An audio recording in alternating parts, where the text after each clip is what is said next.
Como é que se comporta a temperatura de ebulição entre hidretos formados a partir de elementos situados no mesmo grupo? Olha só, carbono, silício e germânio, eles estão no mesmo grupo, grupo 4. Se associam com hidrogênio formando, respectivamente, CH4, o metano, o silano e o germano. Todas essas três molequinhas são apolares. As interações moleculares é do tipo dipolo induzido.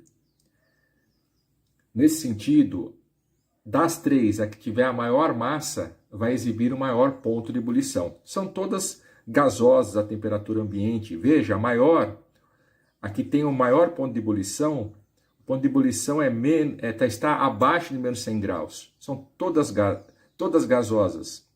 Vamos agora para o grupo 5. Nós temos aqui o NH3, a amônia, a fosfina, o pH3, o hidreto de arsênio e o hidreto de antimônio. Bom, agora é o seguinte, todas essas moléculas são polares. Na fosfina e nos hidretos de arsênio e antimônio, as forças intermoleculares são do tipo dipolo-dipolo. Já na amônia é do tipo ligação de hidrogênio. Vamos comparar, primeiramente, o ponto de ebulição entre essas três aqui.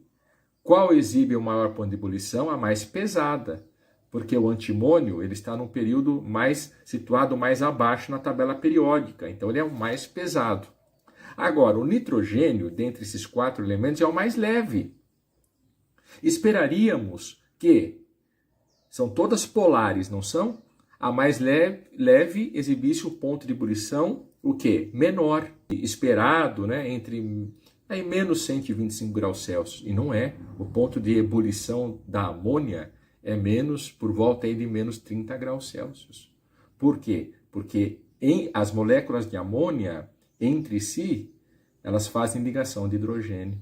Grupo 7, HF, HCl, HBr, HI.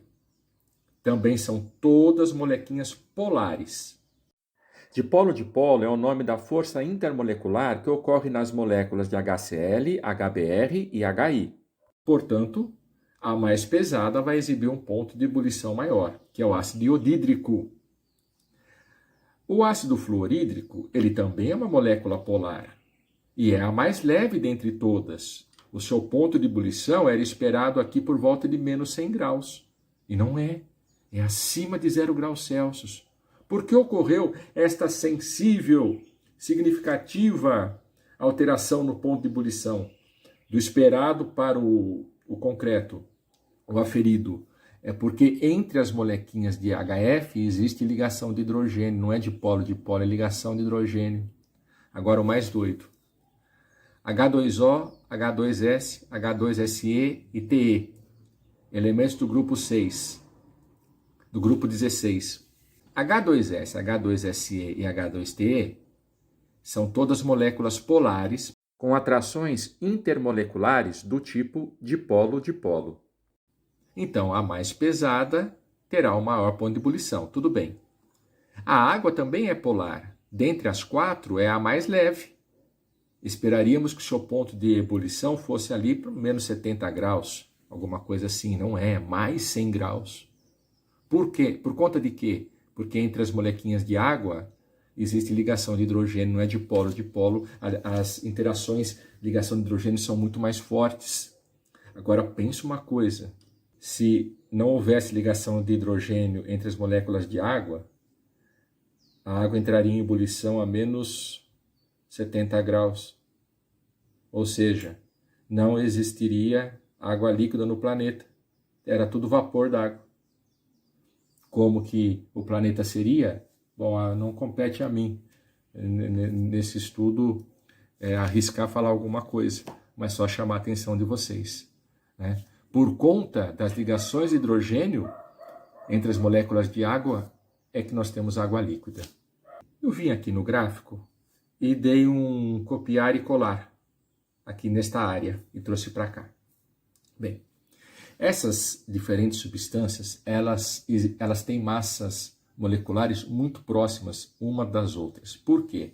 Porque tanto o selênio quanto o arsênio, quanto o bromo, quanto o germânio, todos eles estão localizados no mesmo período e em famílias consecutivas, né? Então, família 4, 5, família 4A, 5A, 6A e 7A. O que significa? Que a massa atômica deles difere muito pouco uma em relação a outras, acarretando o quê? Que essas moléculas tenham pesos moleculares muito próximos.